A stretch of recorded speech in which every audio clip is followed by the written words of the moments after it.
over to Access Team Podcast. Today, I have the privilege of being with Jeff Tomkiewicz. Jeff is a 20-year veteran of the Air Force. He's a professional penetration tester, decorated Air Force vet, by the way. He's a cyber pen tester. He's started to get into physical pen testing, and he's been doing pen testing basically one after the next. He's been doing college campuses, police stations, all kinds of crazy stuff. So, Jeff, could you tell me a little bit about, tell the audience a little bit about you? Yeah, hey, thanks for the introduction. That was very nice. My name's Jeff Tomkiewicz, 21-year Air Force veteran. When I was doing that, I was military police, special ops, all that, different positions. A lot of fun over the years. And then, when I retired, I was like, hey, what am I going to do next? And cyber was like the next big thing. And as I went along, learning all things cyber, I discovered, whoa, you can do physicals and social engineering. And so, I kind of, got more into that and everything. That's where I sit today. So currently doing penetration testing, healthcare, and then, doing work, social engineering, physical, penetration testing as well. So, and it's been just like an absolute blast. So. Nice. So, okay. So how did you, so there's I know that we have a lot of veterans who watch this. Can you walk me through how did you go from MP and SF in the Air Force to cyber pen testing? Like, how did you make that transition? So, while I was in and everything, believe it or not, like a lot of the skills within military police that I was doing in a way transferred over. If that kind of makes sense. For instance, physical security, we do all that air-based defense, and then we're also securing our assets, resources on Air Force bases or installations, wherever. So we have to know that piece, whether it be alarm systems, badging systems, I've dabbled in it, just didn't know at the time, this could be transferred over to what I'm doing now. And so, I was able to get that background, I guess, per se. Obviously, the security mindedness that comes with my job that's built, over the years. So when I was transferring over, it wasn't too hard of a transfer. It was just, something, all right, that makes more sense. And, as to the why behind all things. So, a lot of those, skills transferred over. Other things like the soft skills, even, given reports and writing reports. I did that for years, just in the military, being a police officer. And then moving up, I retired as an operations superintendent. So, you used to reading, writing policy, all that, not so great. Just getting all those experiences, the speaking, all that, you develop those over the years. And then, leadership management skills, pretty strong ones. It just helped me get to where I am now. So a lot of it does, it's just, you got to recognize it and understand it and then use it. When you're applying for those new jobs.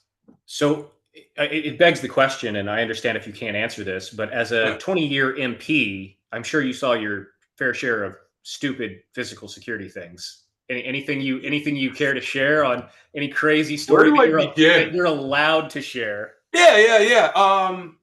One year I was in a way doing a remote assignment in Pakistan. I was an air advisor out there advising the Pakistanis on security, all that good stuff.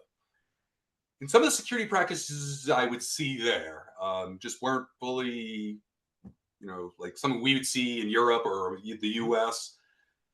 So my colleague and I, we once a day or a couple, we do our, I wouldn't say checks, but we just do our drive around, look at perimeter, just things, we could see. And they were building this fence. They were really proud of it. And that's why I finally kind of felt bad because they were putting a lot of work into this. They were jobbing it. But they're installing a new fence and they decided to build the footer afterwards around the fence on the bottom. Really odd. And 6 months later, we're going by and it's already cracking, breaking, and that's something that comes to mind. Yeah, definitely. Fair enough. Yeah, that seems like a very odd mistake. Yeah. Okay. Yeah. I mean, I've seen big gaps and holes in areas. Like what? I mean, seeing stuff like that, but that one really sticks. So, one of the questions I really wanted to ask you because of your background is Did you hear about the RAF base in the UK that got broken into by the Palestinian Action guys, and they ran in on little scooters in the middle of the night, and they spray Yes. painted the planes and all that. Okay, in your Yeah. professional opinion, how and why could that happen on a military installation? Actually, you know what's sad to say is this isn't the first time we've seen stories like this. This happens on to other installations, no matter where, Mm, unfortunately. I think one big thing, and I see this a lot, even when I'm doing like physicals, mhm, wherever, an issue of manpower, mm, or manning, comes up. A lot of these times, these places don't have enough, like troops or mm, whatever it is, or security coverage, mhm. whether it be depending on the country, budget, whatever it is. Um, I would like to see that after action report as to why. I'm really, really curious, Yeah, especially on our RAF base. What was going on that night? sure. I got to look too. Was it? I'm sure it was in the middle of the night they did this. So, Yep, right off yep, the bat, comes to mind is you have less people that typically work night shifts. mhm, They don't sure. need to post as many bodies as they do during the day when people are working. I want to know, yeah, their camera systems. Are those being monitored? I mean, there's a million questions I have right off the bat. Yeah, That's of why I want to see course. that report. Well, yeah, of course. I mean, so here you had, if I remember correctly, you had two idiots from the Yep. Palestinian Action Group, and they Mhm. brought little electric scooters with them and Right. actual pink baggies full of spray paint and crowbars and stuff. And they scooted down the tarmac in the middle of the night and then popped out spray paint, started spraying the engines of the Yeah. planes, started beating on them with hammers and stuff. And then when they were done, they did it for to a couple aircraft. And then when they were done, they Yeah. scooted down the tarmac to on their little electric scooters. And you just have to ask, you have no cameras, nothing that's Right. actively monitoring these areas. Like Right. it's just And it's it shocking. depends on it. Yeah. Like I don't know if there's like even motion, but I don't know because it's a flight line, so I'm trying to motion. Well, you got birds, all that out there. That's Mhm. kind of tough. But like, where are your internal patrols? Your external, like where Sure. where are these folks? Like access, like usually from what my understanding is, what I know is you get onto a flight line or whatever, there's Mhm. access control points, where you're being Sure. checked by a guard or whatever. Right. I don't know. There's a bunch of like, it left me scratching my head more that story than anything. Yeah, yeah. For more Sure. questions. It Uh, it's funny because you hear all of these really high profile places like the Louvre getting broken into and the crown jewels getting right. Yeah, I stolen, saw and that. RF Yep. bases, all these really high profile stuff. And the guys who do it are never trained. They're never Oh. they're never Ocean's 11, James Bond, Mhm. that type of thing. It's just a bunch of idiots Oh. with no Scooters. training. Yeah, yeah, exactly. But Yeah. it's in your opinion, as a 20-year MP, why do you Mhm. think that's successful? Lack of a like attention. People get stuck in their ways, Mm. Complacency? especially when you're sitting on a post, Mm. And here's a good years back. I remember this. This is just something I learned as a young airman. We used to get thrown on these posts and left there for Mhm. 12 hours or so. Sure. Yeah, your attention to detail and everything, like I think probably a big factor. At night, Mm. you're tired, all these things, and then yeah, you're training and all. Like your attention span, maybe after the first 2 hours on that post or wherever you're at, it's gone, it's shot. That could be a factor too. You get complacent. It's pretty easy to. And again, it Right. goes back to the manpower. If you don't have enough people, to man these posts or like do swap outs at least, Mhm. stuff like that. Yeah, you're gonna run into problems like that. Yeah. And your Interesting. procedures, all that too. I don't know. Like, yeah, I want to look at their procedures. What are they told if they do, encounter something? I don't know. Like, there's a ton of things I'd want to look at. Well, this is the wild thing that people don't Yeah. seem to understand. When you say like when most people in the world think high security, Yeah. military is usually the top of that list, right? Because Yep. you have a standing army. You literally have Right. guys with machine guns, tanks, and whatever else is on that base. Right. And yet it regularly seems to be fairly easy to get into. hmm Yeah, and to that, I say, yeah, yeah, you think of these big budgets, and yeah, you see in these commercials, military grade, and all. Yeah. Like, I warn people, when you see that, like, yeah, yeah, there's something to that. Like military doesn't great doesn't necessarily mean it's the best. Yeah, there's a lot of work and effort and everything put into that product or item. They're Mm. claiming there, but we got to remember like government at the end of the day has a budget, for certain things and all that. All right, Yeah. like when they go out to hey, we want X, Y, and Z in this product or whatever, they're taking a bunch of bids. All right. And a lot of times, they're not taking the cheapest, but they're not taking the most expensive. They're usually going with what's in the middle there.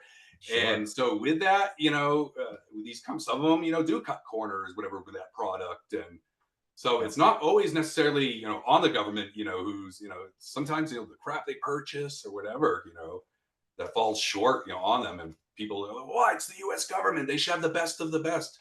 Yeah, I Right. get that, but there are issues within that procurement and all that. I go on all day about that process too, but Well, I mean, but that's a whole nother problem is that, yeah, when you have, because now we're talking about the compliance side of right, security and yeah, your vendors, it's literally in their interest to tell you that if you pick me, if you buy my product, you will be safe. hmm exactly. And And but I've seen it too, sitting on that end. When you're hearing the product owners, oh yeah, it's great, this that, and yeah. they will shovel you a bunch of and you just sit there grinning, expecting you to. Yep. Uh, oh. Okay. Okay. So you went from the Air Force to cybersecurity, and then kind of now you're making a transition back to physical security. Yeah, So in a way, yeah, it's one way. yeah, yeah. So what made you do that? Like, what made you take that journey or that transition? Um, so like into cyber first. So Yeah, yeah, sure. yeah, so like I was getting out of the military, Mhm. and well, I was like, no, I was about 15 years in, and at that point, I was like, hey, I got to figure out though what I want to do Right. next. Yeah, sure. People tell you like, and if any veterans or about to be veterans are listening, Mhm. start your plan early. Don't like people tell you, oh, you only got a year out. No, no, no. It's your future. So I thought, okay, I'm going to get into cyber. I know, Mhm. okay. Kind of growing up, I had exposure to computers, kind of in a way how I got into social engineering. I'll tell that story after. But Mm. so yeah, like doing all that, I was like, all right, I'm gonna get into computers here. Got rolled at the time UMUC, their cyber Mhm. program. A lot of fun. You're learning all the networks, ethical Mhm. hacking. Then it got kind of boring with policy at the end, and I almost didn't get into things because of that. I was like, oh, I Mm. don't know if I'm gonna get into cyber. This is boring. I don't want to, be stuck. I do this in the military now. Right. Um, why, so, but got to Colorado here afterward. I finished my degree, got to Mhm. Colorado here, and talked with this guy. He's still out here. We go on walks occasionally, and garden the gods out here. But he's like, just give it another shot. So he's telling me his job as an analyst. I was like, all right, Mhm. that's cool. I told him my fears. I was like, yeah, policy and all this. He's like, no, no, no, no, no, no. He's like, you can do that if you want, but Mhm. you don't have to be stuck doing that. So he told me, he's like, hey, get your network plus, your security plus, and then kind of go from there. We'll talk. So I did all that. And yeah, that's when it was like, whoa, when I was getting my security plus, I was like, I think I eventually want to get into pen testing and all. Mm. And so yeah, that's what I kind of did. I had a good group of folks that helped me, get to that um where I was headed in that time frame. So I was getting out. I retired with a company here locally that does penetration testing. Mhm. So got some good experience there, and then yeah, I got with my job where I'm at. I started off like scoping assets and everything, do a lot of Mhm. scoping and Sure. learning all that, and just being slowly, fed, retest whatever, up until Mm. now. Um, and so then with the physical stuff and all, though, yeah, as I was like learning all this, I figured out. I was like, whoa, watching some videos out there. I think we all seen the one with the infrastructure, that small team gets in there. Mm. It's like a Yeah. yeah, it's all online, but yeah, I was like, oh, all right, didn't know that was a thing. Cool. And so I'm like, I want to do this. And so as I'm going along, I decided like one of the first things I was like, all right, I want to get good at social engineering, but like, how can I really do that? Because it's Right. one thing to take these Udemy courses you see or whatever. Sure. I was like, no, I want to like dive into this. So reading and talking with a couple folks. Mhm. I learned one improv. You got to do like improv, like that will help you. I've heard Toastmasters, but I'm like, all right, I can do speaking. I can talk all day, Yeah. I do that already. So yeah, I got into improv, and then by then I saw the social engineering competition at DEF CON. Mhm. I was like, you know what, I'm gonna try that out. Actually, no, my first plan was to go watch that first year, then go back the Mhm. next year, enter to compete. I was like, you Mhm. know what, forget this. Through the Hail Mary, filmed a video, because that's what you got to do. It's like, hey, why should you let me in? So it was good Right. enough. I hypnotized a chicken. That was my video. I literally did, and yeah, it got me in. So yeah, went did the competition. I was like, all right, that was fun. Learned a bunch of things, but I was like, I want to do more. And Mm. so at that point, uh, my work at the time was just like, hey, obviously MGM, all that stuff has happened, and everyone's seeing like social engineering is a big problem. So they reached out to me, was like, hey, can you build a social engineering program for us and all? So yeah, I went ahead, did all that. Um, I get into that, but so from there, I was like, hey, next step, like physicals. I want to learn physicals. Mm. Uh, and so from there, started learning little things, but I really started taking things seriously. I went down to Travis Weathers and Ralph May's PPE course down in Tampa. Mhm. So I went down there, and yeah, like that really was just. It's like, oh, I want to do this, yeah, Mm. because it was a fun course. It's like 3 days, like Mhm. little bit of instruction in the beginning, and then like, all right, off you go, you guys. So and yeah, it was actually you're out there really cloning badges off people, Mhm. photo, the whole bit. Uh, Sure. until your final exercise on that third day and everything, which was really cool too. So you're breaking in and get into this. It was at Sizzo's office. I forget what we had on our listing there, but Mm. really cool. So yeah, that's how essentially I got into all these things, and then obviously with you, it Mhm. continued afterwards. Like learning about CAT and our Mhm. covert access team and your elicitation course. That really, woo, really, I felt was one of the first courses I saw where the rubber met the road when it comes to like Mm. social engineering and everything. Again, everything I'm seeing out there is just, yeah, Udemy course. Here are your steps. Here's how you do things. Cool. Oh no, I want to learn how to get information out of people. Yeah. How does that actually all go down? Mhm. And yeah, your course was like the one to do it. So yeah, I was like, all right, cool. So that like too, got me like even more confident, with things and all. And then yeah, obviously the later courses we've done here recently, Mhm. um the Solo course? solo, which is whoa, yeah, that helped big time, especially with my last engagement. So Mm. yeah, kind of in a nutshell, that's how I got into things, to where I'm at Sure. now. But like training and all, and one thing I'll tell people, like if you really you gotta 'cause I do hear a lot of people that want to get into this. Who doesn't? Yeah, You're sure. playing Ocean's 11 some days. You feel like it. That's what my wife says to me. So, um, like there's a lot of work that goes into it. There are some sacrifices you got to make. Like, Mhm. because I'll be real, not every employer is going to pay for like training and like yeah, this training you have to like it's Yeah, yeah. specialized training. This isn't some boot camp or for Sec Plus or CISP or Yeah. whatever. No, like this is like straight up, specialized training where you need to focus and give it your all. Right. You know, but yeah, like you got to really, really want it. That's all I'll say because yeah, people say I want to do physicals. Cool. They want to make those moves, those sacrifices. So yeah, Well, now as I understand it, you are doing a lot of physicals. yeah, And in fact, yes, you're sir. doing a lot of physicals like back to back. Yeah, more than I thought, which is awesome. Like I love it. So yeah, So can you tell me like so take I know for example you did a college campus recently. What was that like? yes, busy. Like there were a few things that like caught me by surprise, like just personally. I was like, huh. Mhm. For instance, like I remember on that engagement, we would be out till like 9 a.m. to 3 a.m., Yeah. doing our break-ins, whatever it is. And for a college campus, it's still busy. People are around. So yeah, just keep that in mind. Say, yeah, so you think, oh, nah, these students, and like the time we were there, it was like yeah, it was like the first week or whatever. People were moving Mm. in, like freshmen and all that. So Mm. you think, oh, I'm trying to get sleep or whatever. Heck no, like we're just walking around. We're kind of dressed up like students or something. I mean, not saying we look young and all, but at night you can't really tell. Right. So yeah, it's just it was amazing. We just walk around with our gear, like people are still up. What the heck? Go to bed. We want to break into things. So, Did yeah, you did you I mean, aside from the students being up at all hours, did you have yeah.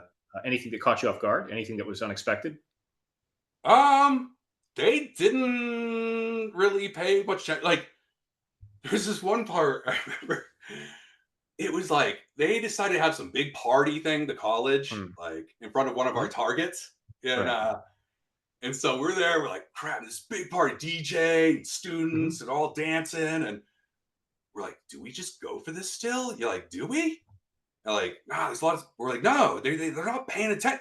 It was like just messing with our minds, and yeah. yeah, we did it right, like kind of in front of them. We got into the double, boom, and we were in. Like, I think one girl was like, just didn't really pay attention. Right. And we're like, wow. And I get it. I mean, they're students, like they're not Right. security, they're not, Right. required. They're there to, enjoy.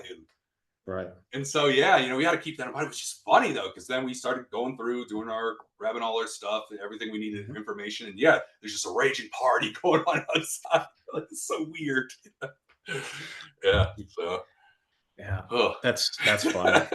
So yeah, I guess like the attention, with Mhm. people like give, like a couple of guys. But again, we were kind of dressed. Again, not the youngest looking, but we look kind of So normal. Okay, so college campuses are really interesting because they're huge, sprawling areas. They're Right. not like a building, right? They're just Yeah. massive, sprawling complexes. What was it that the college campus even wanted you to go after? So I'm gonna kind of warn against this. You hear some things like not bad or anything. I'm not giving out client info, but scope creep. It kind of Mhm. happened on this one. Ah, And the reason why there's good reason. That's why we entertained it. mhm, The client paid for us to be out there for a right. while. Mhm, So I hate to say this, by night two, we mhm. had all buildings they wanted. Wow. Yeah, yeah. We did good. We did good. So yeah, so that's why we went met up because we got there. It was on a weekend. Mhm, Met up with them that Monday, and they were like, mhm, "Oh boy, can we give you some more targets?" And we're like, "Yeah." So obviously, before we did all that, though, phone calls that got to be made, new mhm. LOAs, all that Right, good stuff. Our companies, you right. got to talk with one another legally, make sure we're good. Mhm. So yeah, ended up giving us more targets, which Sure. we got those too. Nice. Yeah, yeah. Um, like all sorts of different, obviously you have like with a campus, you have your main concerns, obviously the administration, presidents, bursar's office, Right. right? Sure. Because all the money, Right. social security numbers, Right. that was like, some other areas, of concern. Obviously, they have data centers, stuff like that. Mhm. Like any, that was another area. Kind of almost like your normal stuff you would think. I have to say, like on that list, I'm going through all those targets. It was a Right. lot. Yeah, sure. I think that whole week, I think we got like 12 to 13 buildings, and Wow. usually, what most engagements are what, one, two. Yeah, yeah, exactly. I haven't had, and yeah, we beasted it. So, obviously, like they do have like a lot of facilities you would see in any city or town, even. Mm, Their DPW, I guess you could say, or whatever. mhm. They have folks there too. Same thing. So they want us to look at that because you can take down that area. Good Oh, luck. yeah, HVAC, all that done of for. course. Yeah. So, did getting into physical pen testing, is there anything about that that surprised you? So you've got a 20-year background in the Right. defensive side of things, and now you're doing the offensive side of things. So was there any kind of like surprises or anything that yeah. Um, Kind of in a way. Yeah. I mean, like, I hate to say it, like, but it kind of that's why we're there. Just like some of these places, the lack of security, like compared to Mm, being in the military and you're defending a right, base or whatever it right, is, or like some of the lack of security awareness. But like at the same time, I'm quick to remind myself, like, Jeff, like, dude, these people don't do this for a living like you. right. So I got to Yeah. keep that like in perspective, or I do, or I try to. Mm, Yeah, I think that's like the biggest thing because like some days I'm like, how the heck did I get in here? Like, or right. you're just kind of amazed at some point. So when you get into things, you're just like, what the heck? because it will in your mind. Oh Sure. man. So, so as a 20-year MP, do you think, with your experience, if you were tasked with breaking into military installations, do you think you'd be successful? Yes. Okay. Without, Um. go ahead. Oh no, yeah, I won't get into specifics and all, Yeah. but just kind of knowing what I know. Uh-huh. Um. Yeah, I don't want to like give too much Yeah, yeah. away. Like, Don't yeah, I don't want to walk give us too away through. because I don't want to set people up. Yeah, that'd be horrible of me. Yeah, of course. But there are things I know right away in my head I would, Right, go for, and right. yeah, yeah, for sure. But do you think that now this is going to be a very convoluted question because you can't tell Yeah, us what you were thinking about, but yeah. the types of things that you're thinking of in your experience that would get you into military installations, what would it take to fix those? Is it money? Is it personnel? Is it equipment? Is it, what would it be that would actually fix those gaps? Good question. Because I was one of the 9/11 folks. Been in since 9/11. Like I was there, Sure. and to see all the security and everything, Right. where I've seen things because things have shifted a bit, Sure. to now. I would say the biggest issue we could see would probably be like again, I mentioned it earlier, like manpower and all that. Right. Because Sure. even our day jobs, like you talk, we're asked to do more with less. That's going Right. on everywhere. Of So course. yeah, I have to say, yeah, personnel wise, like there are these places. I feel bad, like they Mm. don't have enough personnel. But we'll be quick to put that in the report too. Like, Yeah, of course. yeah, it's not all like when we're rewriting these things, like we got you here. No, no, no, not at all. We're actually Mm. making some good recommendations. Like, hey, they could really use some more people here to help them Right. out. And yeah, because they got Yeah. to do a million things and take up So time. something that I say all the time, and I'm curious as to your Mm. perspective on this, is that most of the time, breaking into the building is not the hard part. The hard part is writing a recommendation that would fix the problem that's not going to break the bank for the client. That's usually the One way that hundred I. percent. But so you agree with that? Oh yeah, 100%. I agree with you. Yeah. Oh yeah, just sitting in those hotel rooms, I remember, and like, just yeah, like, like because you're right. You're trying to word it in such a way where yeah, that client understands because again, they don't have this knowledge, Right. that we're all talking about. They don't like understand. Okay, these latches are installed wrong. I can just take my hook, they Right. don't get all of that, or like, so yeah, you got to be there because you got to explain it out to two folks, the higher ups, and then those folks on the ground will be making those changes and all. So it's like a juggling act. How far do I go? In this executive summary, all right, now over here, do I, yeah, like that's what I feel like feels like the toughest. What to include where exactly. Fair enough.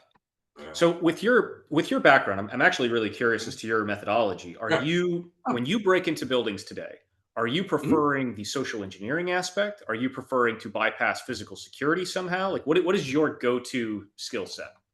So, I mean, I kind of go over my methodology, what I'm doing. So, yeah, we get tasked or whatever. Obviously, before we're even remotely even on scene there or whatever, Mhm, yeah, we're doing our open source intelligence gathering mhm. and we're looking through everything because we want to try, for the most part, get the best look we can before Right. we get on the ground there. Because, yeah, and we've talked about this and I've heard you say it, Mhm. once you're on the ground, you're kind of exposed and you want Oh to yeah. lessen that exposure time, so you don't want to be Sure. sitting reconning all day and everything. Right. So yeah, that's what I'm doing ahead in time. And a lot of times I've been pretty successful. I've got like maybe up to like 75%, I know what I'm Mhm. looking at before I actually get on there. And obviously there's always those changes that happen. I've been on places where I'm looking on Google Maps, there's no fence. You get there, oh, they installed a fence around this thing. Yeah, yeah, So sure. yeah, so there's that and everything. So after that, yeah. Oh, I'm also looking for like obviously badges, stuff like that. Mhm. That's like I'm hunting for badges and stuff. And Sure. yeah, and here's the thing too. Like I don't know if you've noticed this or whatever, but like I try to go as like the best I can. Really Mhm. making it like look, but it doesn't take much. Some people No, it just go doesn't. okay, and you're just on your way, which is like funny. Yep. Because I've even put like things in there like this this here's just a bunch of words, but on the badge, and no one's checking. You're like, all right, Yep. go on through. But yeah, I'm doing that. Getting my badge templates ready if there are any. Right. Figuring out that technology right away. That's Hmm. number one if they're using badges. What is it? If you can, obviously, Right. it's kind of tough. You kind of figure that out when you're on the ground there, but to the best of your ability, because Sure. not everyone's using um, my brain right now. Are you thinking like low Your stand, frequency clonable yeah, type? yeah, badges. Some Yeah. people are just using that skimmer Oh yeah, sure. card. Yeah, yeah, you know what I'm saying. Hmm. Like to get in. Hmm. So yeah, you got to like figure that out because yeah, you may be creating more work. Trying. Oh yeah, they got these special badges. Let's see, and nah, it's Right. something more simple actually. Yeah, Ahead of sure, of time. course. So What do yeah. what do you think? What do you think is the most surprising thing to clients when you're talking about like, hey, I broke into your facility? What do you think is the most surprising thing? Is it that you tailgated? Is it that you bypassed all their stuff? Is it like Oh what yeah. is? Usually 9 times out of 10, yeah, it's how the heck did you do this?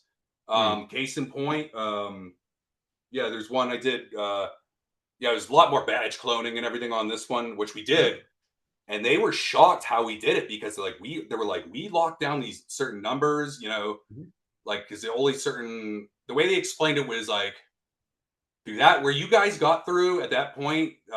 There's certain badges that can only get through. They set it Right. up in that way, Mhm. and nope, because the way we did it, I mean, pretty much we broke into the box there. I installed it ESP key and Mhm. got our reads off of that, Right. and so and from there we were able to collect info, and they're like, yeah, you were Right. not supposed to do this. So that's what they were really really shocked about. Like, oh Mm, my lord, yeah. And the fact too, we got in through to the interior, we were right. able to. They were like, Right. ah. I remember their head of security came down, looked at us, and they were like, we're really upset now. Not at you guys, just at the situation. Because yeah, we were like, boop, boop. Yeah. That's funny. So yep. Because yeah, and what it was too, and again, a lot of this stuff too. They spent a lot of money on the security system. That's why they were Mhm. really upset. Sure. But we were quick to tell them, guys, it's not like necessarily the system itself. No, this is good. Mhm. You just need to make some adjustments to your configurations. That's all. Right. And then you'll have something, because again, like I wouldn't try if you had us come out here again, I wouldn't Mhm. try it this way now. Right. More than likely, social engineering would be my way, so during the day. Sure. So it sounds like your go-to is kind of a 50-50 split of social engineering Yeah, and then basically mechanical with yeah, access control systems. yeah, and more times too. Like I'd say it's a 75-25. Yeah, Okay. 75 more, physical breach, like you said, Right. Uh-huh. mechanical, and then Uh-huh. 25%, yeah, SE. Interesting. Why do you think that you gravitate towards that? Do you think the social engineering is hard or is it too Yeah, it easy can or be. can be hard? Oh, it can be hard. Yeah. Let's go shoot, or why not? So depending on what it is, I mean, to ask, I've done some social engineering, excuse me, where I'm just going in just to try to find out certain info so we can get access to an area, come back later that night. Right. So Sure. I've done that where I walked in, hey, I'm just looking at oh sure, and they let me do Mhm. my thing, and I'm like, all right, cool. Ah, that's the block they're using, Mhm. So then, that's all good and dandy. But Right. then if you got a specific objective though, you Mhm. know, yeah, things get a lot more interesting and harder because yeah, you gotta come up with a whole pretext, or you should be at least, Mhm. just Yep. saying. Yeah, the stakes are higher, right? Sure. Because like this is it. You can get caught if you're not good enough. There's Sure. also much things that go into it because yeah, I've done it Mhm. where woo, it's like you're like you got to make sure everything, your uniform, everything's looking right, Right. and that's another thing too with my OSIN and all that. Yeah, I'm Uh-huh. buying clothes or whatever. Right. I I have a thing where I now like I have a collection now of polos Mm. from these companies, Ah, yeah, and sure. I Yeah. keep the polos. So I got a bunch of Right. dad shirts here in my closet, Right. with all Yeah, company sure. logos. But that's what I typically do because you can't go wrong. No one's going to question it a lot of the Yeah, time. of course. So yeah, there's a lot more that goes into it. Have you ever had any security that you couldn't bypass? Like anything that actually stopped you? Or were you Oh yeah. always So we'll kind of get into this. Actually, it's going to fall into SC here because Mhm. we had to go that route. Sure. Like you said, at night we go through the machines, Yep. physical breach. By day, Yep. the humans. And Yep. in this scenario, yeah. So we got hit up or asked to a police station, police department. Mhm. Oh, All right, okay. cool. So we're like, yeah, we got all the paperwork signed and everything. Cool, cool, cool. Mhm. And so we're doing our recon, and again, we just noticed, okay, how they're operating this police department. Mhm. We noticed in the back, because we were kind of asked, hey, can you get to the chief's office, take a photo type of thing? Okay, cool.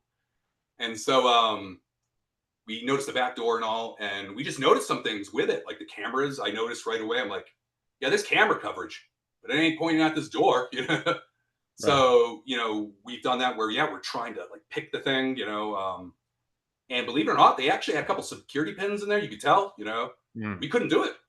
We're like, all right, yeah, they good on them, because we're not going to go through the front at night. It's armed Right. or people are Right. sitting in there. So what's our next best bet?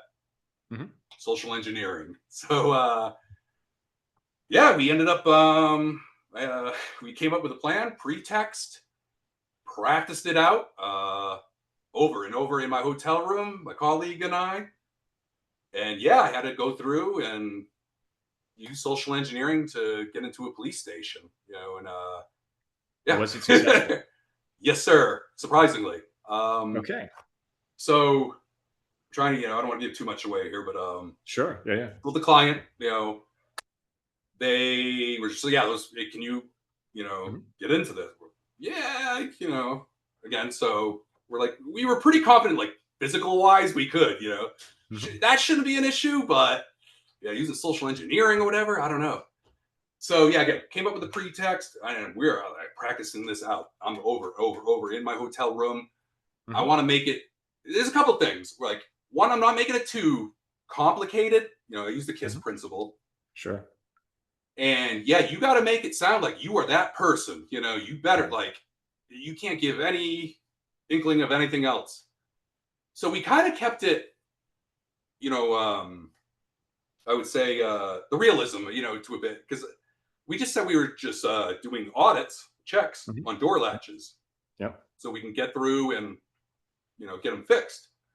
In a way, we're already there technically doing that. So in my head, Sure. I'm like, all right, cool, I got this. Yep.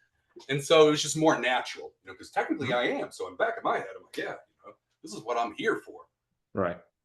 So, again, we just said, hey, we're this agency here, sounding legit, not law enforcement, or actually Yeah. we're Yeah. going for law enforcement, but yeah, we've been tasked out to do these audits on these latches, just going around making sure. Cool. So I feel good. We go to the police station. So Mhm. pull up in there. Here goes. So again, I am looking the part. I got a polo, believe it or not. I was at another one I was Mhm. able to find. I'm looking to the nines. I got my toolkit, but I got some nice boots, kind of like contractor, but not. Right. Again, just trying to ease on in there. But I'm thinking, I got my LOA in my front pocket.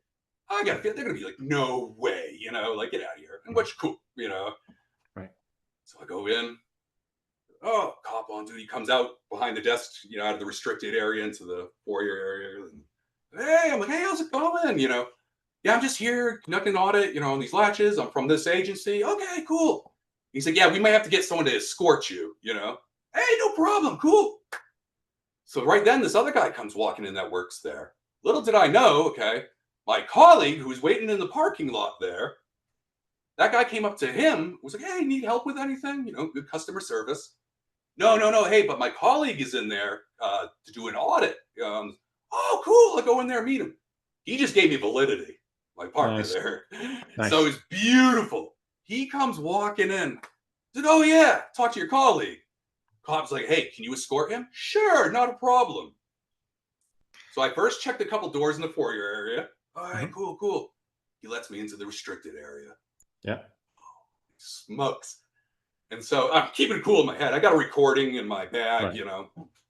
And so, yeah, I start checking door latches. I'm explaining it to him. Yeah, when you install it wrong. Like, oh, really? Okay. And so I'm going around and I noticed that they did some cool things. They had those door things at the bottom, so you can't stick the UDTs under. Oh, okay, yeah, sure. Yeah, and I was like, pointing, hey, that's really good. They're like, oh, yeah.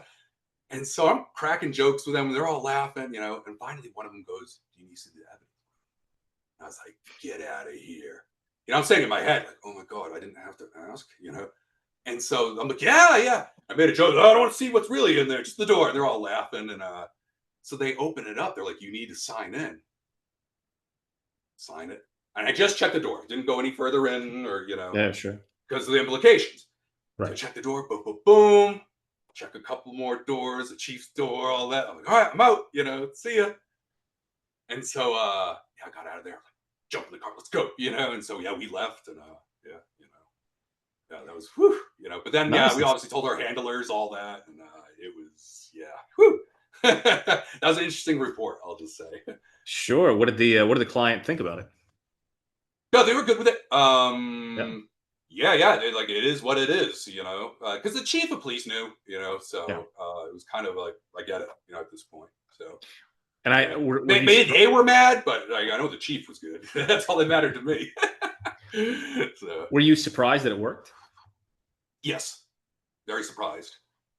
I just thought, "Where's your ID?" I thought they were going to ask these things, Yeah. and they didn't, which was just like, wow, okay. All right, I'm doing this. That's how I felt each time, like each step of the way. Like, oh my God, we're doing this. All right, let's go. So each step of the way, first the restricted area, then the other room there. I was like, yikes. Well, that's I can't say that I'm surprised in my Yeah, experience having yeah, but it doesn't surprise me, but it right. is it, It is, but it isn't. I yeah, get it. yeah, Whew. yeah. Have But wow, you the go ahead? adrenaline dump after that was done. Yeah, sure. Okay, so that's Yeah, an interesting one. So you're being yeah. escorted by somebody. Obviously, you can't be shaking, sweating, voice cracking. Right? Like you can't Hmm. be showing signs of stress. Right. What advice do you have for people who are just starting out with this? Who a lot of people will have a tell, right? Sometimes Hmm. they'll sweat, they'll shake, their voice will crack, whatever. But what do you recommend to people to stay calm in those situations? So you got to remember, like one thing I try to remember is that these people are human, just like you, Right. right? They have obviously jobs, we're at it, Hmm. but like lives, family, you name it. Hmm. Okay, just like us. Okay, Sure. they too, like all of us, have their insecurities, faults, whatever. These things. So once you kind of like realize that, you're just like, hey, they're just like me. Like, Mm. and I kind of hype myself up too, a little bit beforehand. I'm doing these like actual things. I go into an area like that. I'll be listening to some music, hype me up, like Mm. get just kind of like, who I am type thing, no, I can Right. do this, like type thing. And yeah, like I just remember the things I've done in my past and all, like, Sure. oh, I can do this. Are you kidding me? Like, and I'll hype myself up and yeah, go in there. And again, like the improv stuff like that helps Mm. because you're kind of on the spot, like Right. improv, and Okay, so so that's an interesting one because mhm, so improv when people are asking how do you get into black teaming, how do you get into mhm. physical pen testing, usually it's lock picking, door Yeah, yeah, bypassing, card cloning. Improv is not something that usually comes up. So why did yeah. you walk people through why they should do improv? What is it? How does All it right. help? So when you're doing improv, and I encourage everybody, just if you don't want to get into social engineering, do a 101 improv class. Hmm. Everywhere has them. And it's not as scary as you think, believe it or not, 'cause especially your 101 classes, because Hmm. you're all working together, like, and it's playing games essentially. That's all you're Right. doing during 101. It's the intermediate advanced courses when you're on the stage and your coach is Right. giving you direction and Right. all that. It gets a little, but it's great because it helps you out, down the road. Sure. But like some of the things we do during improv, during these classes, like, yeah, you'll be like, all right, you give me the names of three nouns or whatever it is. And you're just thinking on the spot Hmm. how to put that in. And you're working with that person next to you. Hmm. And I almost like, it's almost, we have a saying, yes, and, when it comes Hmm. to improv, it's a statement, you look it up. Because what you're doing is you're usually agreeing with your partner. You're going by yes and. So whatever they say, you got to like take it and just yeah okay and roll with it. Right. So in a way, it's like, yeah, you're being put on the spot. You're learning how to just like manage that, I guess. Hmm. Getting ready for whatever they say and just throwing it back in a way. In a way that Sure. like just I don't know how to explain it. It's just it's really it's something Ha- else. Like it's ha- fun, but it's an nerve older wracking. it's an older show, but did you ever see the Jim Carrey show Whose Line Is It Anyway? Yeah, yeah. I used to Yeah, watch that. Yeah, it was that's great. Yeah, yeah, that's what I'm thinking of when I'm thinking about what you're yeah. talking about. Right. Yeah. Because you are, and you see those guys. They're put on like I remember one. I remember the guy Ryan Stiles. He was great. Mhm. Sure. He got one day. I still remember it to this day. They're giving him random objects, and they got to say like something funny. So Mhm. they give him like a hard hat with a light on it, and he puts it on. And he goes, "I would get a drink with you, but I'm a minor." And that just stuck with me. Just how he was able to do that so quick. Right. And right, get the crowd going, and that's how. Yep. Yeah, I feel like that's how you are in those situations. It's fast moving. You gotta be ready. And again, Yep. it's not gonna fully prepare you, but it's gonna shake a lot of those nerves off. So you're a little nervous, a Yeah, yeah, of course. I bit mean, and nervous. it's great. It's great advice, in my opinion. It really Yeah. is because you know you mentioned it earlier. If you break into buildings at night, you're fighting the machines, right? The sensors, the Hmm. alarms, the cameras, etc. And if you break in during the day, you're fighting the people, the social engineering, and Hmm. that sort of thing. But Right. 9 times out of 10, you will in some way, shape, or form be dealing with people. And the Yep. social engineering aspect of things, whether it's the business aspect and negotiating the rules of engagement, the contract, or the actual break in and manipulating people, you will be social engineering all the time. I Mhm. I don't think I don't think there's ever been an engagement ever that I was on that I didn't have to deal with people in some way, shape, or form. I Right. there's a Same. lot of there's a lot of engagements I didn't have to scale a building or I didn't have Mhm. to pick a lock or Right. things like that. But I don't think there's ever been an engagement where I didn't have to deal with people. Right. And because you can't predict what people are going to do, say, think, etc. Yeah, I think improv Mhm. is an excellent skill Yeah. set to have. And again, it doesn't solve all problems with it, but it's the best you can get next Sure. to actually going out there and doing that stuff. What Um, would you so a lot of people all right. Now this is a trope and it's not universally true, but a lot of people who are in the cybersecurity game, like mhm. cyber pen testing, there's a lot of them that want to get into the physical pen testing. And those Mhm. skills are not transferable. If you can run an iDoor on a website, that doesn't mean you can pick a lock. Right. So, what would you recommend for people who are the reason I'm daisy chaining this in is because you're talking about social Mhm. engineering and Yeah. all this kind of stuff, and I think Mhm. that this is a really good segue into people who are trying to go from cyber to physical. Yeah. I mean, there's a social aspect of this that a lot of them tend to lack. Yeah. No, that's a good point you bring up. It was funny. I sat on an interview one time, and that's what the guy actually running the interview said. He goes, "I got a bunch of guys here who can sit on a keyboard all day, do all sorts of amazing things. Mhm. But if you ask them to pick up that phone or walk into that building, and yeah, they'd break down and couldn't do it. Like no way." And I know Right. guys that are really good, pen testers, red teamers, hackers, all that. But you ask them, they're like, "No way, I could do that. No way. Yeah. Keep me away." Yep. So yeah, it's just like on the individual. Right.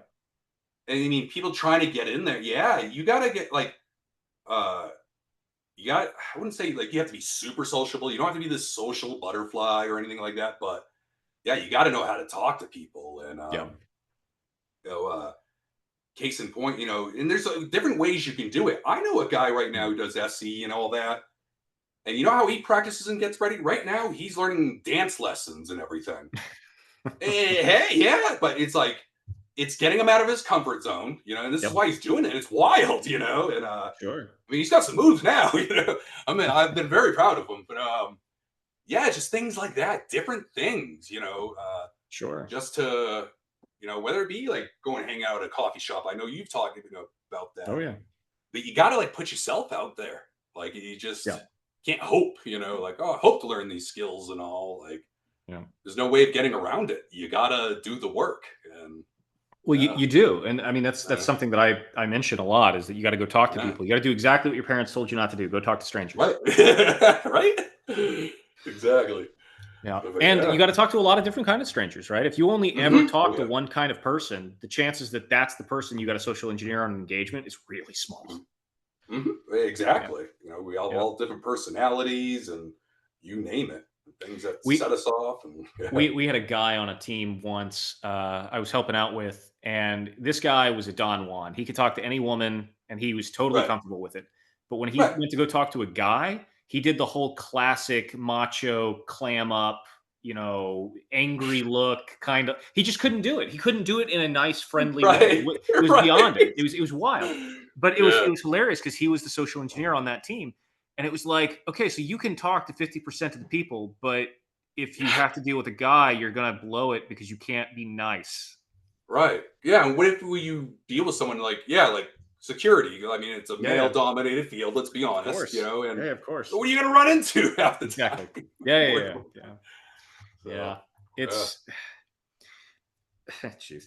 So okay, so aside from improv, when it comes to social engineering, is there any other advice that you might give to people? Like how Yeah. do you actually because it's a big step, right? It's a big step Mhm. from talk to somebody to get them to do things for you that's in not in their best interest or give you Right. information or let you access to something Mhm. like how do you do that? Like what is your advice? Wait, if they're trying to access it, like If my what biggest thing. if you're sorry, let me ask the question in a better way because that was a bad way of asking it. No, no. If you're advising people who are trying to get into this industry, Mhm. and how do you, aside from improv classes, how do you practice social engineering? Oh, okay. So a lot of it, I feel like a lot of this, like social engineering, I would have to say is maybe like 75% planning, Hmm, getting your pretext, everything, your equipment, everything in order. Then 25% of it is like the actual execution, going through with it. And hmm, I don't sure. know, maybe that's just me. Like, because yeah, I feel like most of the time I'm doing more planning, getting ready, rehearsing, Mhm, whatever it is, versus yeah, actually like doing the act itself. So right. I would tell people to get your mindset, Mhm, in that way. A lot of planning. Like gotcha. it's going to be mostly planning. Get ready. Mhm, Because yeah, it just isn't walking into a room and just throwing it all together. No, you're going to get busted otherwise, more than likely than not. So I'd have to sure. say that anyone. So learning how to plan, and so with that, what you can do, all right, is no one's saying you can't take a company in your head or whatever you find one. You write up a simple how you go about it, think Right. of your alias, all this stuff, and then finding a friend or whoever. Hey, let's go over this real quick. How just to start. Mhm, Would you raise any suspicions or find a mentor, somebody? Geez, email right. me. I don't care. I'll look over it for you. Um, and yeah, that's a good way to start. Obviously, Right. there's other things you can do, like with social. Obviously, there's the technical pieces, like if you're doing like email phishing, you got to know Mhm, Evil Engine X, all that stuff. right. Set up infrastructure. So there's that piece. But yeah, like if you can get an understanding, like, yeah, well, get out there, put yourself out there, and Mhm, planning. Like if you know how to plan and like what to look for, because you'll learn that over time too, right. as you're practicing this out. Mhm, What to look for, how to look for it, stuff like that. But yeah, I'd say planning. Planning is like the biggest, and you can do that with you through your pretexts and everything. And I'm right. a big proponent of pretexting. I have a workshop that you guys, sponsored here recently at our B-sides on building effective pretexts. Yeah. Which I'm willing to run again here at any point. I think there's a couple folks here that have asked for it, so yeah, we'll see. But What yeah, so okay, so that was that's a great little segue. So you were running Bsides Colorado Springs. yes, And you sir. had and in that you taught a lot of people how to do social engineering. Mhm. So can you kind of walk us through like what you did and how that went? Yeah. So I taught a course here recently at B-sides Colorado Springs Mhm, called Influence Ops, Tactical Pretexting. mhm, And so it's a 2-hour workshop where, yeah, we're sitting with these individuals and students will learn how to, yeah, conduct. But we start off with a history of mhm, pretexting, and it actually goes back way back into time. People sure. don't realize they've been doing this since war has been, the hip thing on this planet, forever and a day. And so, like for instance, the ninja clans and all that in feudal Japan, like everyone thinks, oh, we're here, they're in black garbs and doing all this stuff. No, they're dressing up as gardeners, artists, musicians, and that's how they're going in collect intel. But they had to build a pretext, right? I'm just a gardener, blah, blah, blah. I've been doing this, and they know about the flowers or whatever it is they're planting, or that musician can actually strum out, some tunes there. So yeah, we've been doing it forever. So I get into that. I talk about Operation Mincemeat back in World War II, where they dropped that right there, is a perfect form of social engineering. They had them all believe they were going to attack elsewhere. So then from there, we'll get into, okay, what are the core elements of, building a effective pretext, where I talk about, deep research and intelligence gathering, okay? Using your OSINT.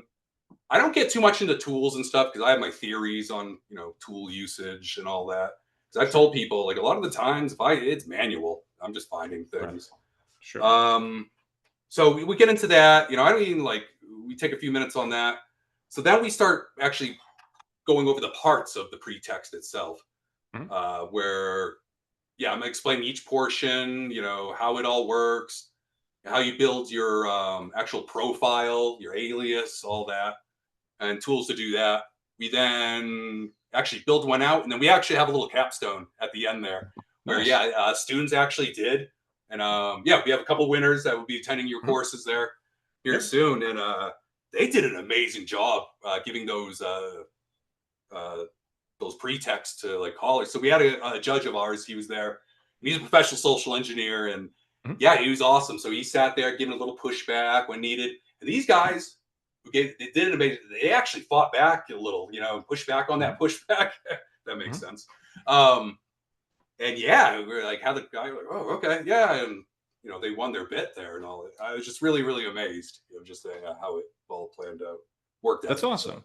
So without giving too much away, what do you recommend when somebody's trying to come up with a pretext? What do you recommend they do?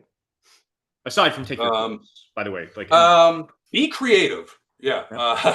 Be creative. Just have there, something like this. There are a million ways to go about doing something. I guess you could say, or more ways to get from point A to point B. Just keep an open mind. I'm just trying to think through my head, how I, because there's usually multiple ways than one. Not so much on the physical side, just keep that in mind. Obviously ethics, is my, biggest thing I like to, harp on. We're not trying to really put terror into these people, it would be easy and probably get what you want, but it just wouldn't be good, obviously. Well, that's how, you're talking about history and all of this. That's basically, well, from one perspective, that's basically what the Red Cell guys. Yep.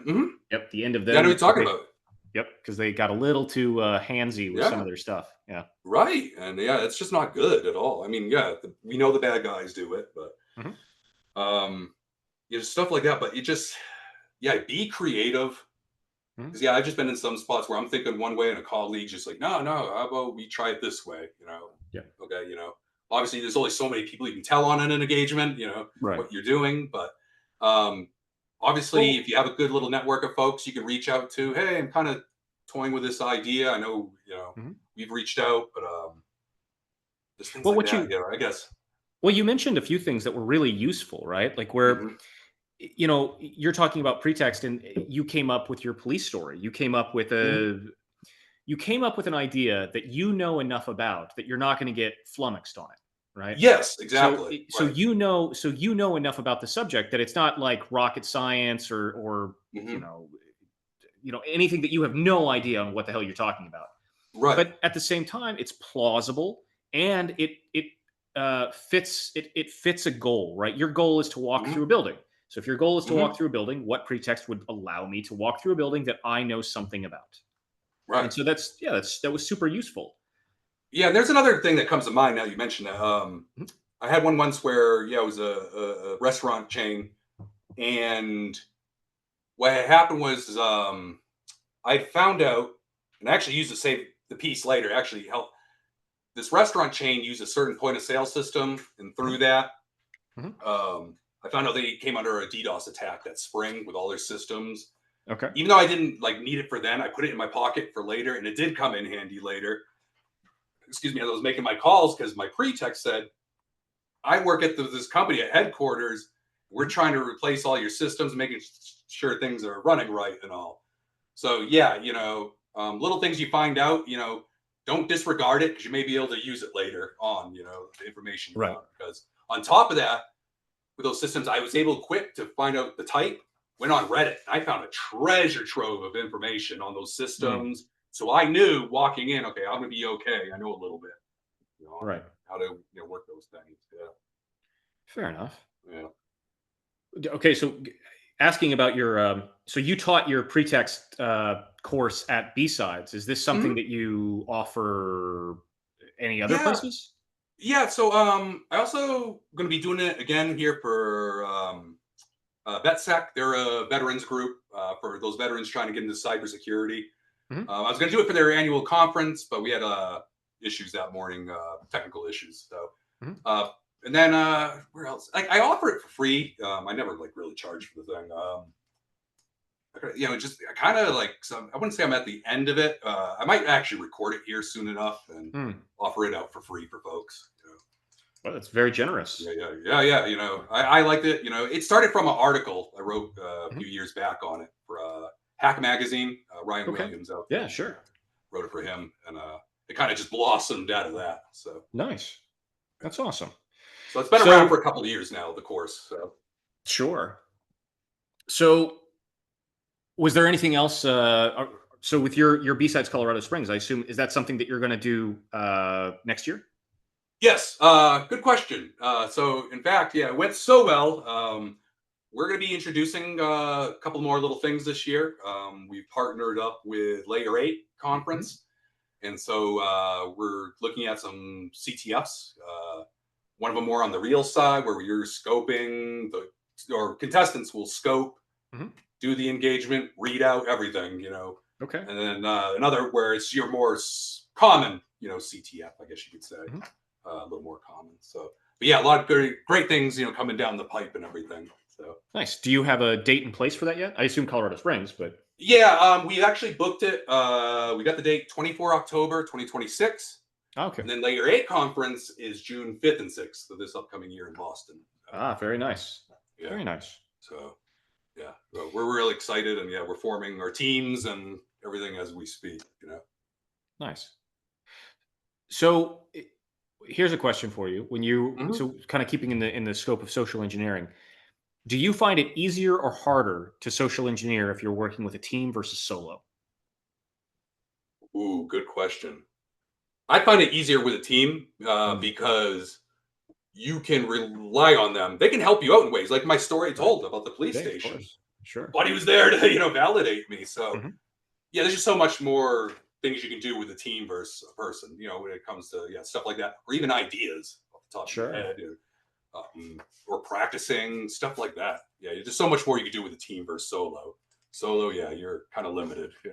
I wouldn't say So limited, but no, you're right. You're right. You are. yeah, I mean, there's so many advantages and there's so many things that you can do with a group that you simply can't do with with the one person.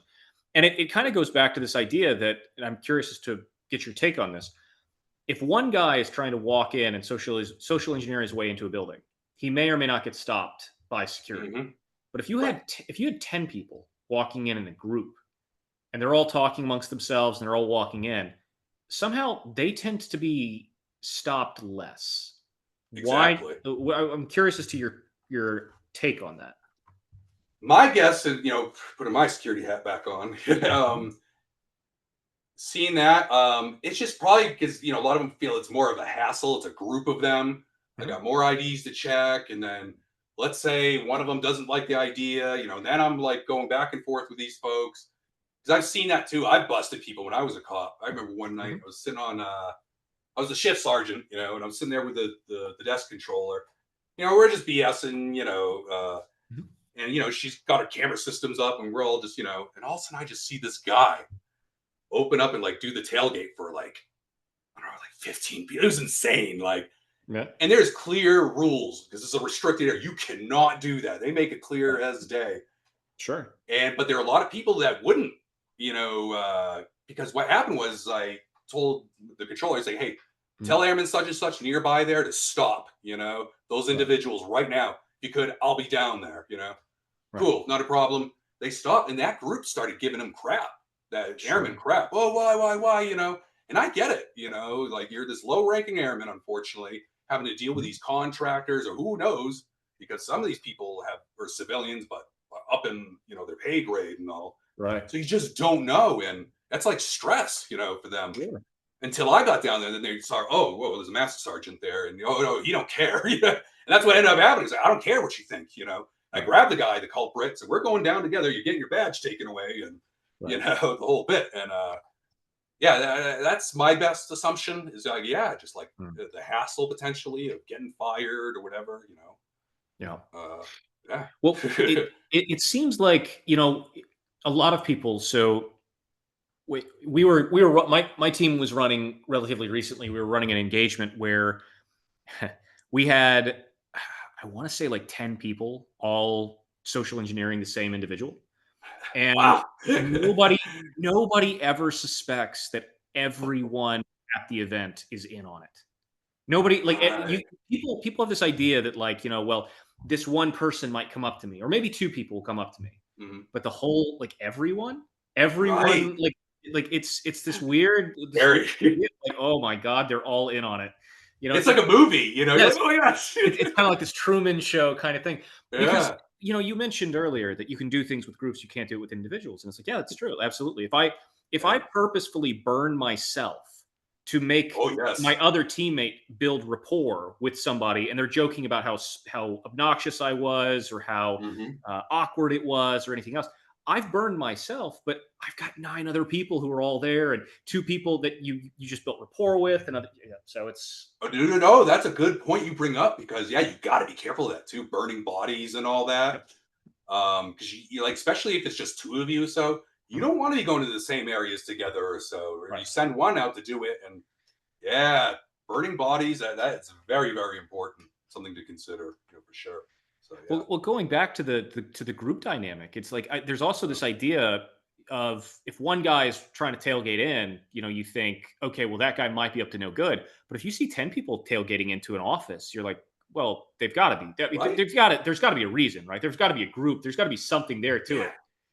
What is it? Diffusion of responsibility or something like Yeah, that. That's yeah, what we call it, or yeah, yeah, or the group effect or whatever. Yeah, yeah. yeah. They see, oh, it must be okay or something Well, like that. it's the same idea that we Yeah. all have this idea of what a bad guy is. Somebody who's breaking Right. into a building, it's the middle of the night, they're wearing a balaclava, they've got black gloves on and a crowbar or Yeah. something, right? That's the mental Yes. model we have. Yeah. But Right. we don't have, when we see some guy in a hard hat and a high vis vest, we're like, oh, he's fine, because he's trying Right. to stand out, right? Right. But like Right. Right. Right. so it's the They same wouldn't go idea when that you far. Yeah. exactly. So when you Yeah. walk into a facility with 10 people and they're all chatting, being loud and talking, and they've got little badges and stuff on, it's like nobody thinks like, oh, this entire group is in on it. Right. Right. Right. No. Yeah. It'd be impossible. Like, oh, this is stuff you see in movies. Yeah, yeah, Right. So yeah. yeah, I could see that. That's But interesting. I've never been on an engagement where I've had 10 others. Like it's just two of us. Yeah, One yeah. day, hopefully. That'd be So awesome. that begs the question: when you do run engagements, is it usually a 2-man crew for you? Yes. Yeah. I haven't been on a solo yet. I'd like to, just to say I did it. I know Sure. some folks out there, man, they're beasts. That's all they do. Crazy. Yeah, yeah. Well, But I mean, whether you're doing a solo event or you're doing a two mhm. man two man crew, it's a lot of work. It really is. Mhm. I mean, it's you could be, because you've got to be on site before the people show up for work. You got to be there all day when they're Mhm. moving around and going to lunch and everything else. And you got to be there after hours Yep. for cleaning crews and everything else. Yep. I mean, it's a lot of time. And that's what I tell people too. That's the fatigue. It's real, and that's Yeah. what your solo, course captured there beautifully. Like my partner and I were like, "Whoa!" After we went through all that, and we were on that like, it's all true. Like you have to like because you're up all day, like you said. Because like Yep. we'd be out from 9 to 3 a.m. on Yep. average. Yep. Breaking in and doing all this. Then again, you get a few hours of sleep, and then you're up for the client because they may Yep. have questions. Then Yep. we got to go and do recon, make our persistence, all that if we can, Yep. all this stuff, and then you're waiting. Okay, all right, we got to go back out and do it again. And Yeah, yeah. So there's two questions I wanted to ask you that you yeah, just brought up. The first yeah. one's about persistence, but the other one is, how do you maintain being charming and social engineering when you're doing that kind of tempo? Yeah, me personally, I try to get out of character, if that makes Mm. sense. Like I'm in a different, I put my mind in a different headspace when I'm about Mhm. to do the SE verse, like now Yeah. or whatever, getting ready. Yeah. It's like a flip. I like to say I switch. It's just Yeah. like, all right, you got such and such now. Like I'm in But character. Like, but what about like, so my question is more on like the yeah. timing. So if you're pulling Oh, if okay. you're pulling like 16 to 18-hour days Oh, and you've done that yeah. for 2 to 3 days straight, and Hmm. then that's the day 3, day 4, that's when you're like, okay, we're going to social engineer our way in. And Yeah. it's like, okay, now I got to be charming. Now I got to be funny. I got to be personable, and I'm exhausted, and I'm on no sleep, and This goes back to saying, like, if you want it bad enough, you'll yep, do it. Like, that's what me. I like because like when we hit the police, they usually that's last day. You're like because that's yep, the loudest, yep. unless you're tailgating or whatever else. But like Mm, yeah, like you got to dig deep. You got to dig deep. Like if you want it, you'll do it. And yeah, like yeah, it's what you're getting paid for. Like true. and you're like part actor. You're like So you mentioned persistence. Why, in your opinion, is what? Well, first off, in this context, tell people what that is, and all why right. do you think it might be important?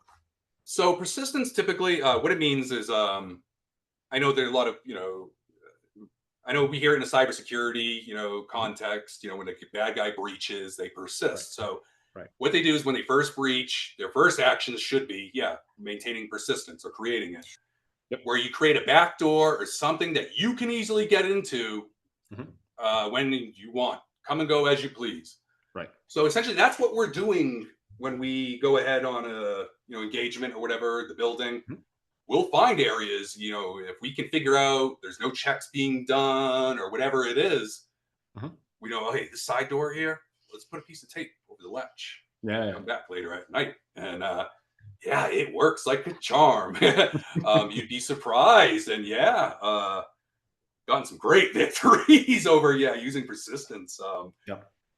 What even like case in point, we got chased by a guard. A guard spotted us, Mhm. but because we had such great persistence, the way we set it up earlier that day, we were out Mhm. like that, and they couldn't find us. Nice. And we came back later that evening, and got what we wanted. That's the beautiful part about it.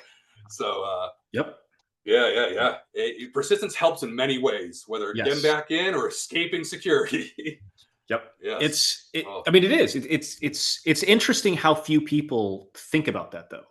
Like yeah, they yeah. don't think about, all right, how am I getting back in? Like they get so excited about tailgating into the building or something simple, but they don't think of like, okay, well, what happens if tailgating doesn't work tomorrow? Right. And like that should be your last thing you do, Right. due to Yeah. Yeah. loudness and everything. Yep. Like, um, yeah, because I've heard of people just tailgating, that's it, call it good. Like, not Yep. good. But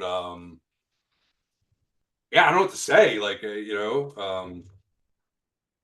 yeah, but yeah, that persistence helps like big time. Like I kind of lost there. No, that's Yeah. good. So you mentioned simple things like even just duct taping like the latch of a door or Hmm. something. Does it Yeah, yeah, surprise you yeah. that nobody notices that? No, yeah. Like, cause it opens it. We make sure too. We're kind of like, try, all right, works like a normal door. Because I usually like to use gaffer's tape versus like Right. duct tape or whatever, because Yep. that Yeah. Sure. edge. But Mhm. it's thin enough too for a lot of areas. But Right. yeah. So, but I'm trying to think of anything else. Oh, see, trying to think anything else. For persistent like techniques. I'm sorry. Yeah, I wiped Oh, you no, no, off no, I was about just that. asking if you were surprised that people don't notice things. Oh Like, yeah, yeah. if you tape over the latch or something, people just they don't notice. Right. And I'm thinking about it too. Like when you open a door and everything, Mhm. just you're not really looking at that area, if you Right. think about it. And if it's Yeah. small enough, like I said, I use gaffer's tape, excuse me. Mhm. Yeah, gaffer's tape versus duct Mhm. tape or whatever. Because of Yep. how thin and it's like not as shiny. It's not, Right. and like with a lot of doors, they're black or brown or a Right. dark color where, Right. yeah, like you're not gonna really notice too much. Sure. Because I was surprised at that one because that building literally from the outside in, Mhm. yeah, we made persistence, like the Yep. Well, that's awesome. stairwell, everything, and yeah, like it was all still there. Like, all right, yeah. That's And awesome, that's the man. thing too. You're expecting to get busted, like, Yep. oh no, we're gonna get caught. No way, no way, get out of here. So, yeah. So another thing that you mentioned, you were talking about how ethics are really important to you. Mhm. So what are some ethical dilemmas or things that you think that people in this industry should consider when they're like ethically consider when they're going through stuff like this, especially like social engineering or Yeah. any of that? Well, obviously, like there are like safety issues, all that. Mhm. Like Sure, yeah, if of you do course. stuff and someone's gonna get hurt, right? Don't do it. Mhm. But especially with social engineering, I would have to say is yeah, using fear, using like Oh yeah, those sure. type of tactics, not Right. cool. And there are people I've heard that will do that, and it's not cool, especially with your client. Mm. No way, because yeah, you're putting fear into your employees, and Right. they're less apt to report something, or they're going to be stressed out of their minds. There's Right. so many bad things that could happen. Sure. We're playing with people's emotions here, essentially. I hate to say it that way, but that's what we have the potential of doing. It's You don't very know what's true. going to set people off, or so you want to do your best, and you know, not use fear or threats or anything like that, because who knows too, they might be under stress too, because their boss is Yep. like, you're gonna get fired if you fail this thing. Right. Yeah, There's sure. always that. They shouldn't, and I wouldn't want to work with a client that does that, but well, I don't control that at the end of the day. So Mm. yeah, Yeah, sure. you No, would it's hope. it. So, Well, it is. It's a really really good important point, right? There's a lot of yeah. ethics that go into this that people don't think about. One of the things here in here in Europe, GDPR is a huge thing. But Mhm. like so. For example, one of the challenges that I'll give students is you're inside of a building, you're inside during office hours, and you see some woman's purse, employee, and it's open, and inside is a badge. Can you reach in and grab it? Right. It's like it's Ooh, right that point, there. that's No, no, dicey. It's dicey. Yeah, I wouldn't, yeah, like I wouldn't, because that's like crossing a line to me, yeah, sure, exactly. kind of, It's that's well personal because property that's now. well the thing is that you have to realize you have to Yeah. put stuff in the report. You have to tell Right. the client how did you get this badge? Where did you get it from? And If it's anything, I'd some take a picture, and say, yep, hey, look, you know, yep. Well, do the best but you think can. about the Uh, employee has not given you authorization to go through their personal stuff. right. And so Right. the client can't authorize you to like the client can't authorize you, the pen tester, to go through the employee's stuff, right? They make Exactly. their desk, sure, but Right. their personal purse or their backpack or anything else, no, they can't authorize you to go through that, Right. Because there might be stuff in there, yeah, like medication stuff right? we should not have eyes on. That's another thing. Like, It could be anything, but yeah. yeah, exactly. Right. So there's a lot of very interesting ethical questions about stuff like this Dynamics. that Yeah. Yeah. Yeah.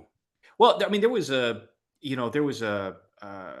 job that I was on recently, and one of the questions we were asked was, it's a common thing, right? Go through the office, and the client was just like, well, if you notice people doing stupid stuff like scribbling passwords and stuff on their desk on Right. notepads, just take a note of it.